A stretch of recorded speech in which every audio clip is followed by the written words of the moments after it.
Nós confessamos que durante essa semana nós tivemos situações assim, mas nós estamos aqui esta manhã para renovar. Nós miramos a Ti, nós olhamos para Ti, Senhor. Eu quero Te conhecer mais. Eu oro por cada pessoa neste lugar, nesta igreja. Ministre neles, Senhor. O que eles precisam, todos que estão assistindo ao vivo. Senhor, ministre nessas pessoas. Nós confiamos em Ti. Eu oro por aqueles que possam estar escutando as Tuas palavras, que eles possam dobrar seus joelhos diante de Ti. O Senhor disse que não quer que nem ninguém se perca. Eu oro pela salvação dessas pessoas. Nós oramos sobre as nossas autoridades, presidentes, reis, governadores, supervisores, chefes.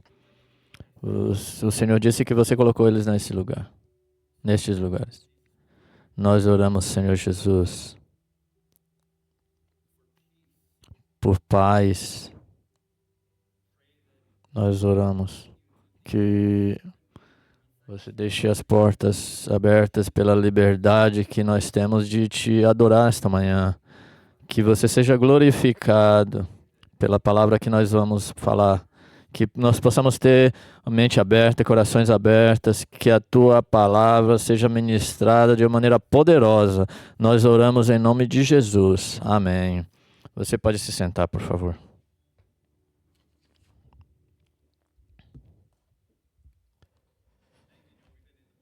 Nós estamos falando sobre o livro de Timóteo, 1 Timóteo. Eu vou ler 1 Timóteo no capítulo 2. Eu vou ler todo o capítulo 2. Nós acreditamos que a palavra de Deus é poderosa. E ela vai onde ela precisa ir. Nós cremos que esse livro é muito mais... A leitura desse livro é mais importante do que qualquer coisa que eu falar. Eu vou ler e que você possa se perguntar. E isso está claro, está claro. É um capítulo muito claro. Antes de tudo, peço que se façam súplicas, orações, intercessões e ações de graças em favor de todas as pessoas. Orem em favor dos reis e de todos que exercem autoridade, para que vivamos vida mansa e tranquila, com piedade e respeito. Isto é bom e aceitável diante de Deus, nosso Salvador, que deseja que todas as pessoas sejam salvos e cheguem ao pleno conhecimento da verdade, porque há um só Deus e um só mediador entre Deus e a humanidade, Cristo Jesus, homem, que se deu a si mesmo em resgate por todos. Testemunho que se deve dar em tempos oportunos. Para isto,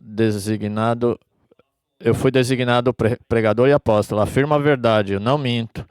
Mestre dos gentios na fé e na verdade. Quero, pois, que todos os homens orem em todos os lugares, levantando mãos santas, sem ira e sem animosidade.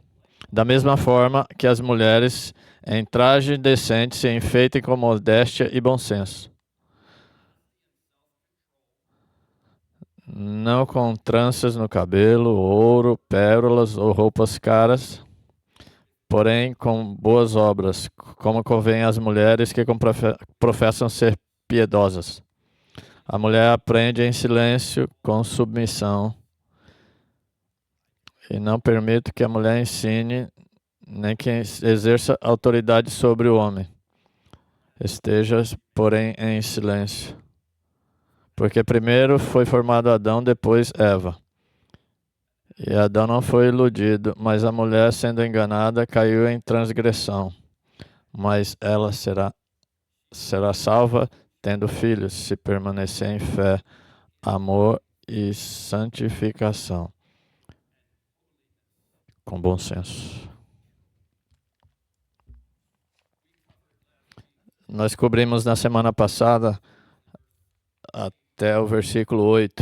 Nós vamos seguir do versículo 9. Nós mencionamos na semana passada, no começo desse capítulo, foi falado sobre homem, sobre coisas que a gente lida, com os problemas que a gente lida. Nós precisamos lidar com raiva. Isso foi a semana que a gente falou semana passada. E agora nós precisamos falar com as mulheres.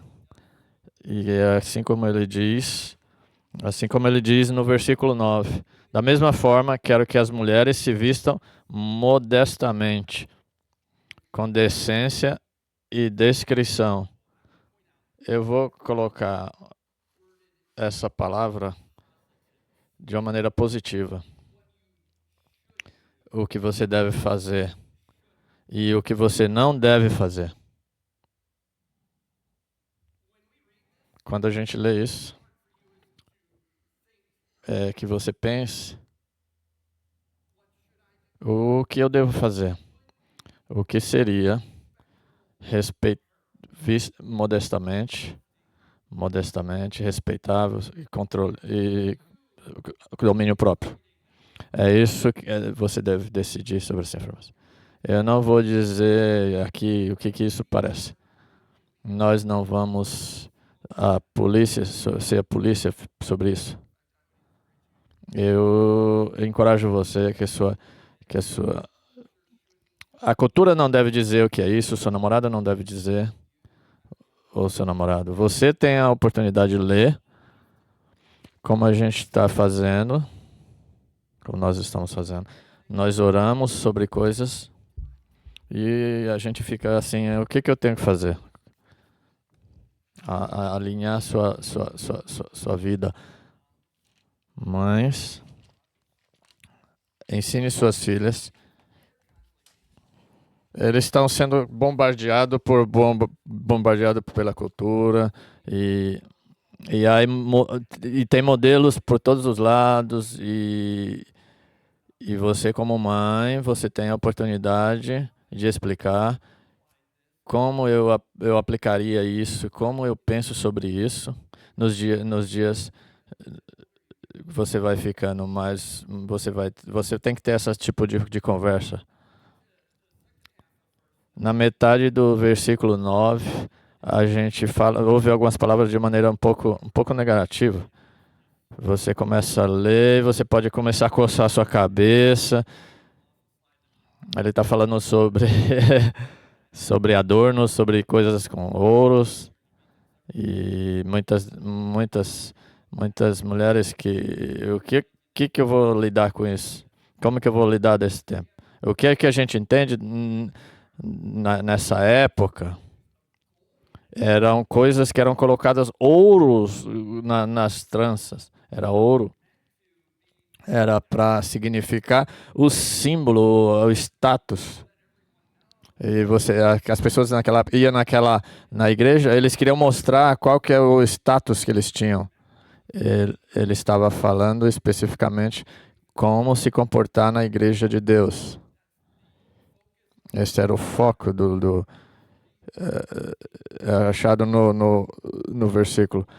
Você deve saber como se deve se manter na igreja de Deus. É isso. Não é sobre essa aparência externa. Uma pessoa me disse: quando a gente lê isso, eu sei que você é pastor, a gente vai ler de uma maneira muito clara. Como a gente fala, como que a gente fala sobre isso? Isso significa o que significa? Ouro, pérola, a gente não poderia ir para ele. Algumas pessoas poderiam decidir falar: tudo bem, eu não vou. Mas o que eu sinto é que essa passagem está falando dois lados: o lado externo e o lado interno. Aqui não está falando para você parecer feio para aparecer na igreja. essa passagem, a coisa que deve aparecer de maneira mais alta é a beleza interna, é a beleza interna que você tem, que você desenvolveu, com a relação que você desenvolveu com Jesus Cristo.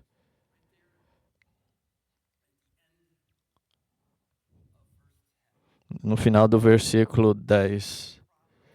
Porém, o que convém às mulheres que professam ser piedosas.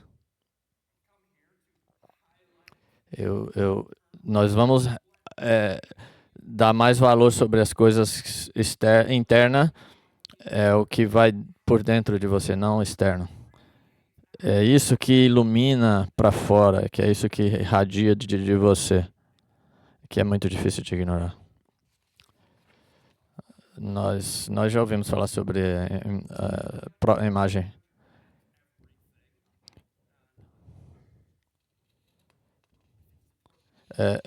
É muito importante ter uma imagem. Qual que é a nossa imagem? O mundo mostra que a gente só deve olhar para o nosso lado externo. E ele falou sobre isso. Era uma cidade muito grande, era uma cidade secular naquela época. E você tem que tomar muito cuidado para que você não se misture ou não se torne aquilo com que o mundo quer mostrar do que é a sua autoimagem. Para falar sobre a sua autoimagem, que o mundo mostra para você, e isso pode se tornar um problema até mesmo na igreja. O foco de Deus é a beleza interna e boas obras. Viva para Deus, faça boas obras. Viva para Jesus. Essa vai ser a sua linguagem, essa é o que vai estar no seu coração. E quando você aparece em qualquer lugar, o que aparece é que você anda com Jesus. É muito mais do que qualquer coisa legalista. Eu vou tirar todas essas coisas. Era o que os fariseus faziam. Isso é religião. Deixa eu ler para vocês 1 Pedro 3, 4 e 5. Ao contrário, esteja no seu interior, que é o que não parece, beleza demonstrada num espírito dócil e tranquilo, o que é de grande valor para Deus, pois era assim que também costumava adornar as santas mulheres no passado. E elas se sujeitavam ao seu marido. O seu foco é o que Deus está fazendo interno. Não é a gente não quer colocar nenhum peso sobre você. O foco de como se vestir, de uma vestimenta, não é. Isso foi inventado por homens.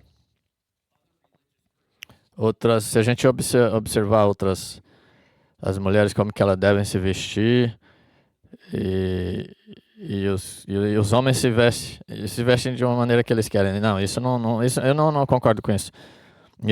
Isso são coisas feitas pelos homens.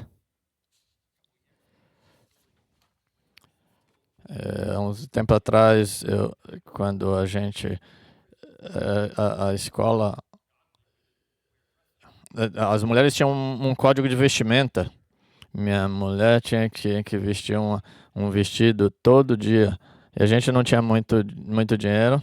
E minha mãe fazia os vestidos. E os vestidos tinham que vir abaixo do joelho. E minha irmã crescia e eles mandavam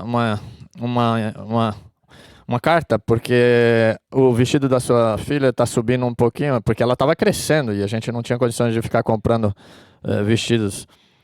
E a minha mãe, me lembra naquela noite quando ela estava chorando, quando ela encontrou um pedaço e ela costurou para que o vestido ficava maior. Esse é o tipo de coisa que eu não quero fazer parte, que nós não devemos fazer parte.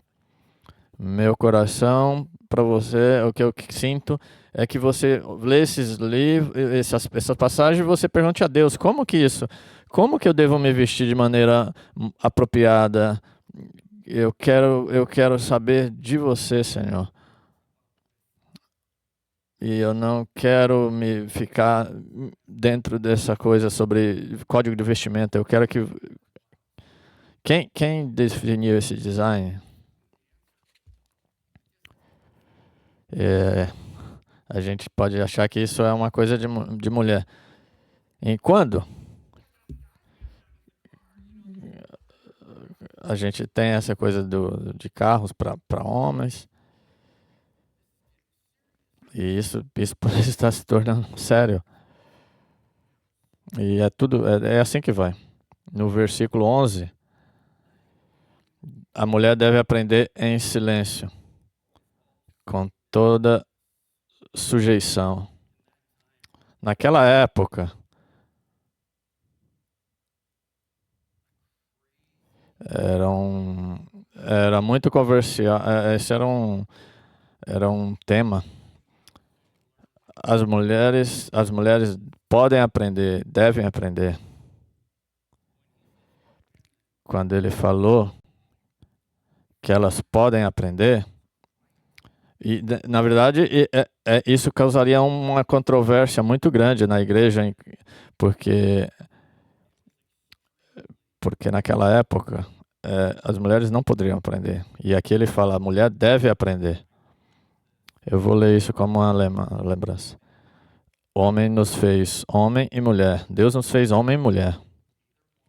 Nenhum dos dois é melhor do que o outro. Nós somos iguais em personalidade. Como nós somos diferentes apenas em propósitos. Quando a gente fala sobre esse assunto, quando a gente lê esse versículo, e tem um número de pontos de vistas de igrejas, nas igrejas, uma é a complementarista. É o que nós acreditamos aqui. É o que eu acabei de falar. Nós somos completamente iguais em status e valores. E nós temos papéis diferentes. Como a gente tem papéis diferentes na igreja e no lar. Por exemplo, eu tô calçando 2 sapatos. Eles são iguais, mas eles são diferentes. E você sabe. Porque se eu tivesse vestindo um com o pé contrário ao outro, vocês saberiam, isso seria muito distrativo, muito. Isso é feito, um é feito pro pé direito e pro outro pro pé esquerdo. Eles são iguais, mas eles têm propósitos diferentes. Homens e mulheres foram feitos iguais à imagem de Deus, mas temos diferentes propósitos. Olhe seus filhos e filhas. Meu filho sempre queria chutar alguma coisa, ele queria chutar uma bola, e minha filha queria ler alguma coisa, ou queria segurar alguma coisa. Deus nos fez diferentes propósitos. É o que ele fala nesse versículo. Deixe a mulher aprender. A mulher deve aprender em silêncio, com toda a sujeição. Isso é uma condição. Ela aprende que era uma loucura naquela época e com submissão, em silêncio. Ela estava aprendendo quando ela estava de maneira silenciosa. O que esse texto está nos ensinando é que naquela época é que a mulher não pode ter. A gente vai falar sobre os anciões e sobre os pastores, de acordo com que quando a gente vai falar no versículo 3 na próxima semana. A gente vê aqui essa palavra submissão. Deixe a mulher aprender em silêncio com toda submissão. Um pedaço dessa palavra é o seguinte: submeter é uma coisa que a pessoa escolhe fazer.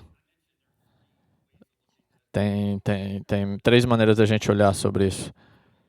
Elas são iguais, mas diferentes em propósito. E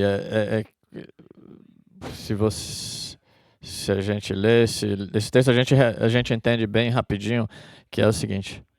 O que eu quero mencionar agora, o que você deve ter ouvido sobre autoritarismo, isso é muito, muito feio.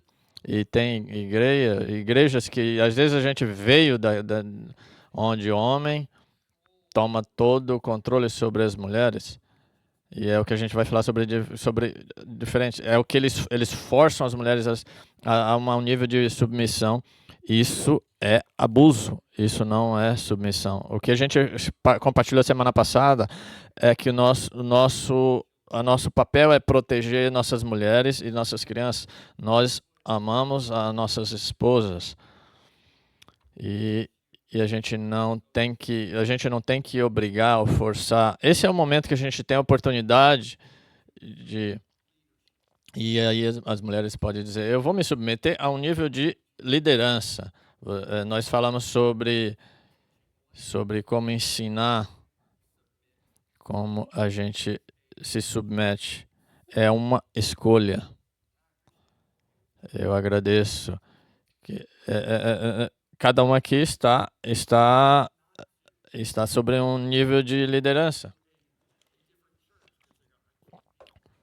Às vezes a gente pode olhar e falar, não, eu não vou nessa igreja porque eu não posso fazer parte disso, de algumas coisas que são abusivas. Quando ele fala silenciosamente, é contrastado com a ideia de ensinar ou exercer autoridade. Vamos ver o versículo 12. Não permito que a mulher ensine, nem que tenha autoridade sobre o homem. Esteja, porém, em silêncio. É aprender de maneira silenciosa, mas aprender de maneira silenciosa, e é muito importante.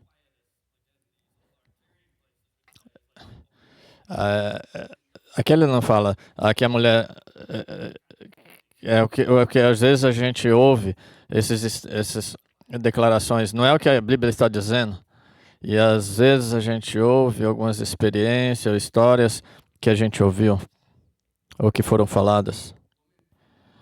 As mulheres não podem servir como pastoras na igreja que pregam e ensinam e têm autoridade sobre homens. O que esse versículo está nos ensinando? O que a gente acredita é que nós temos um grupo de mulheres, né, e que elas têm um espírito, ganharam um presente espiritual de ensinar.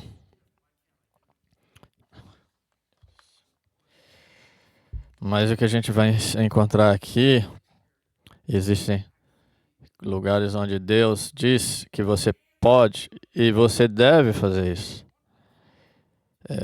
As mulheres têm um dom espiritual de ensinar. Todos os ministérios nessa igreja estão abertos a todos os homens e mulheres qualificados que amam Jesus e querem servir, com uma exceção dos presbíteros e pastores, que a Bíblia exige que seja do sexo masculino. Nós queremos que as mulheres possam usar os dons que Deus lhe deu, incluindo o dom de ensinar, em todas as áreas que as Escrituras permitem. Você pode olhar no nosso site e você pode entender quais são os padrões. E nós temos bastante mulheres no nosso quadro de funcionários. Elas são maravilhosas, são poderosas. E elas têm oportunidade e liberdade e usar o presente que elas receberam e fazer o que elas podem fazer. Em Tito, no capítulo 2, versículo 3 e 5, você pode ler aqui, ó. Semelhantemente, ensine as mulheres mais velhas a serem reverantes de maneira de viver, a não serem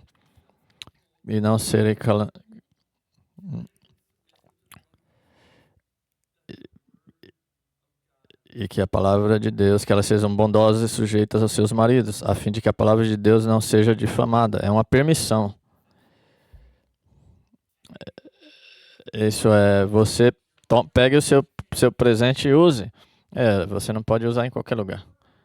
Você é, você é permitido a ensinar. Você pode ensinar para metade da igreja? Como você está fazendo nessa área? Faça mais e mais.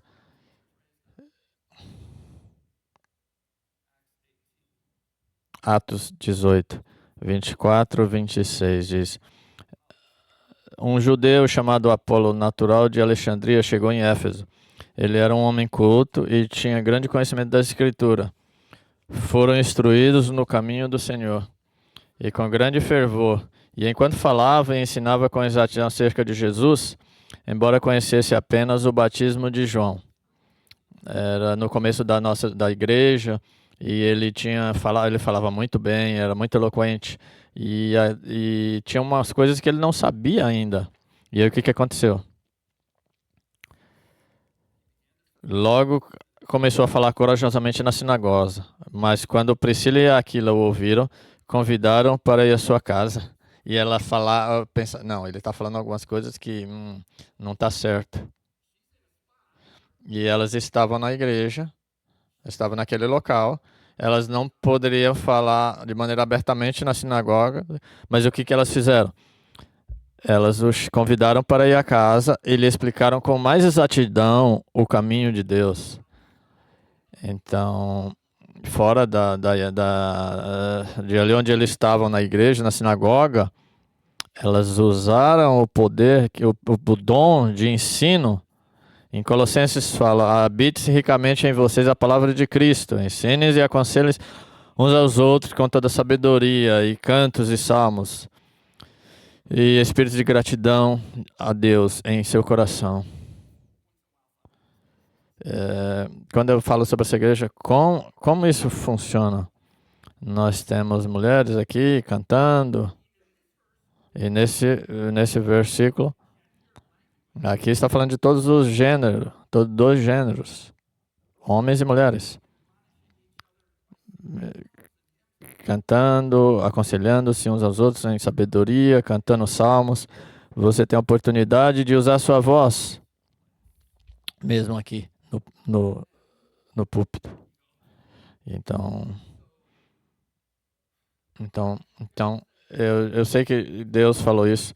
Eu estou alinhando o que Deus diz. Se Deus diz que eu posso, mas você pode explicar um pouquinho? É isso que eu penso. Eu não sei se é assim que você pensa, mas no versículo 13 e 14 fala: porque primeiro foi formado Adão e depois Eva. E aqui nos dá duas razões. Isso é a ordem da criação. Deus escolheu formar Adão e depois Eva.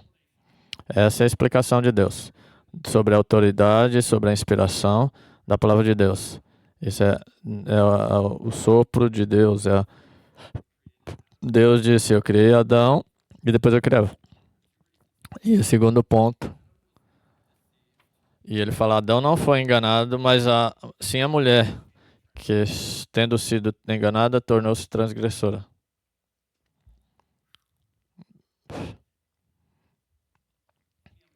Deixa eu falar um pouco mais detalhado sobre isso. Algumas pessoas dizem que essa primeira parte falam que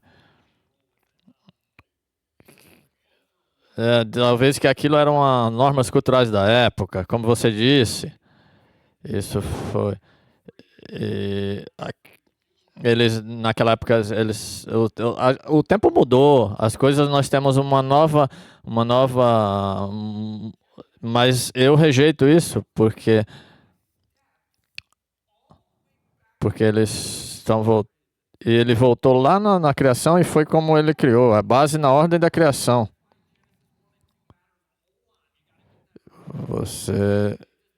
Você acha que isso é por causa de Big Bang? Isso é mentira. No princípio, Deus criou. E esse é o nosso padrão. Fique nisso. Entenda isso. Então ele criou Adão antes da Eva. Isso não é sobre cultura. Isso é como a ordem que Deus criou. E ele diz, baseado na queda, com base na queda, Eva foi enganada. O que é triste, quando o mal foi tentado. Adão, o que ele não fez foi liderar e proteger sua esposa. Ele foi chamado para liderar, para ser o protetor. Ele deveria estar, mas ele não fez. Isso é muito, muito importante. Homem, nós queremos que você proteja sua esposa e nossas crianças. Adão deu um passo para trás e o que ele viu foi Eva cometeu o maior erro de todos os tempos da nossa história. Isso é o que acontece quando os homens falham de assumir a responsabilidade na sua casa e na igreja. Eu reconheço. É difícil você dar um passo naquele momento. Às vezes a gente fica com medo. Ao invés da gente dar um passo para frente, mas Deus quer que a gente, um amor ágape, um amor de auto sacrifício, é que a gente tenta fazer. É o que a gente aprendeu na semana passada.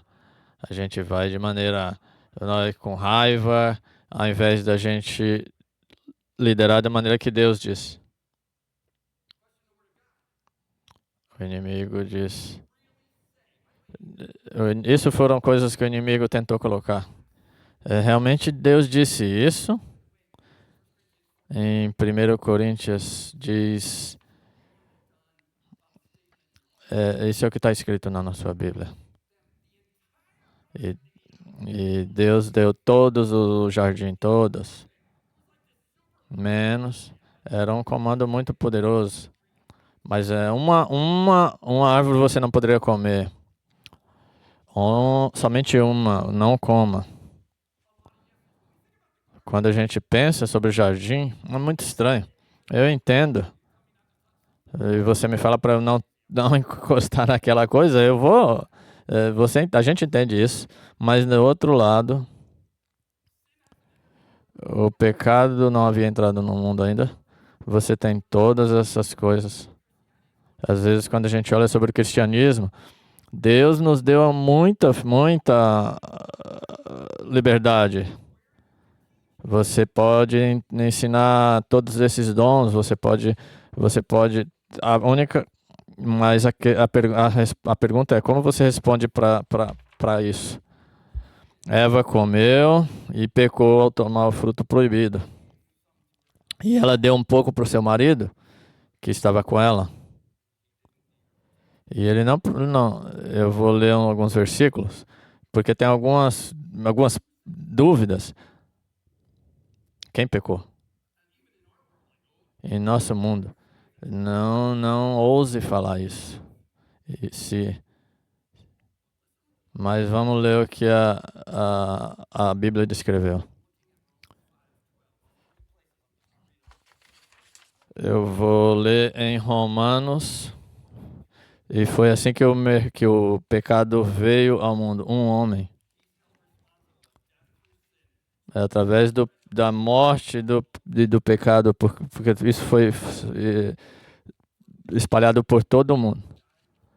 Muitos, porque um homem cometeu a transgressão e ele continua por causa de um homem,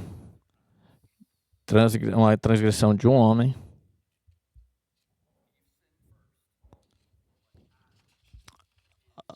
Adão é responsável. Eva pecou, mas é por isso que isso foi passado para todos nós. Um último, e a gente vai finalizar, mas não é uma parte mais difícil. E não há consenso sobre o que esse versículo fala. Eu vou ler. Eu quero convidar o time de louvor para vir até aqui. 1 Timóteo 2,15. Entretanto, a mulher será salva dando à luz a filhos, se permanecerem na fé, no amor e na santidade com bom senso. Eu não sei sobre você, lendo sobre ler isso, mas não há um consenso sobre isso. E eu já estudei bastante essa semana e li muitas passagens da Escritura. E eu queria ter muitas informações, mas não tem muito consenso, muitas opiniões, e eu me incluo aqui. Essa é a minha opinião. Mas eu sei que isso não é sobre salvação espiritual de uma mulher. Você não vai salvar sobre uma... A Bíblia é clara sobre salvação. Nós somos pecadores, porque o pecado foi passado, mas nós temos um Deus santo. Ele só nos requer, e a morte de Cristo, ele é o nosso julgador, mas ele mandou seu Filho único para que ele tomasse toda a punição do pecado. Ele diz, e Jesus tomou o nosso lugar. Quando Jesus morreu na cruz, e ele disse, perdoe eles, está consumado. Eles não sabem o que eles estão fazendo. E quando ele se ressuscitou, e ele diz, isso é real. Isso foi feito, está feito. A salvação é através de Jesus. É só a fé nele. Quando ele fala sobre isso, a salvação nesse versículo está falando de outra coisa. Isso pode estar apontando para o fato de que a salvação do mundo dependia de uma mulher fiel, amorosa, santa e autocontrolada. Maria, que disse essas palavras especificamente. Pois se você continuar nada... Se você pensar sobre Maria, é isso que eu amo muito. Quando a gente lê durante o Natal, isso é o que se fala. Lucas disse, Lucas 1,37, pois nada é impossível para Deus. E Maria deu essa resposta. Eu sou serva do Senhor, que aconteça comigo conforme a tua palavra. Isso é o resultado dela dizer, sim, Senhor. Isso não faz muito sentido, mas eu estou aqui, Senhor. Deus, eu estou aqui. Ali você tinha uma mulher muito correta. É de onde a gente começou a falar. Eu só quero o que te agradar, Senhor. Eu estou aqui, mesmo que eu não entenda.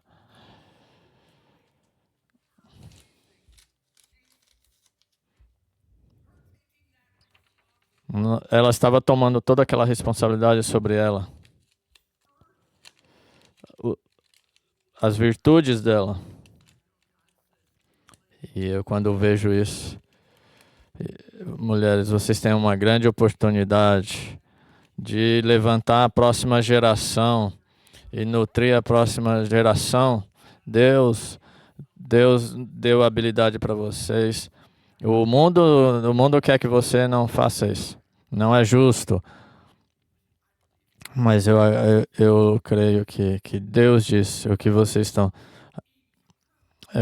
fazendo é eterno, é muito grande. É muito incrível isso. A gravidez é algo muito importante. Ser mãe é algo é um dado muito importante que foi dado por Deus. E isso impacta radicalmente. Dê um passo à frente. Sim, absolutamente.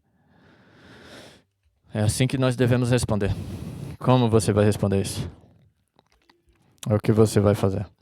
Quando você vê isso hoje, Alguns de vocês são muito novas e pode achar, nossa, meu Deus. E alguns de vocês pode isso você pode ter vindo de uma coisa muito tradicional, ou isso nunca vai ser o seu caso. E vocês podem estar olhando outras passagens, o que eu estou perdendo aqui. Eu te encorajo que você mergulhe nessas passagens, outras passagens, estude. E veja o que Deus está falando. Isso vai fazer uma grande diferença para você quando você entende, você tem uma clara entendimento. Isso aqui vai impactar algumas áreas da sua vida. Mulheres solteiras, como você escolhe os seus possíveis maridos? Como você como você vive na sua casa? Como você responde ao seu marido? O que você está ensinando? Como eles veem o mundo? Quais os papéis que você pode performar nos ministérios? Às vezes eu pergunto para minha esposa. Ela ora e às vezes as passagens podem ser mas eu falo, eu posso te explicar, deixa eu... Às vezes falar sobre esses temas, não, isso é você que tem que falar, e eu entendo, ou seja, isso não é coisas que sendo impostas, mas é as mulheres falando, Deus, o que eu tenho? É ter um coração humilde. E isso também para os homens, como nós amamos nossa esposa, como nós protegemos nossas esposas, nossos filhos. Nós queremos ser uma igreja assim. Vamos orar.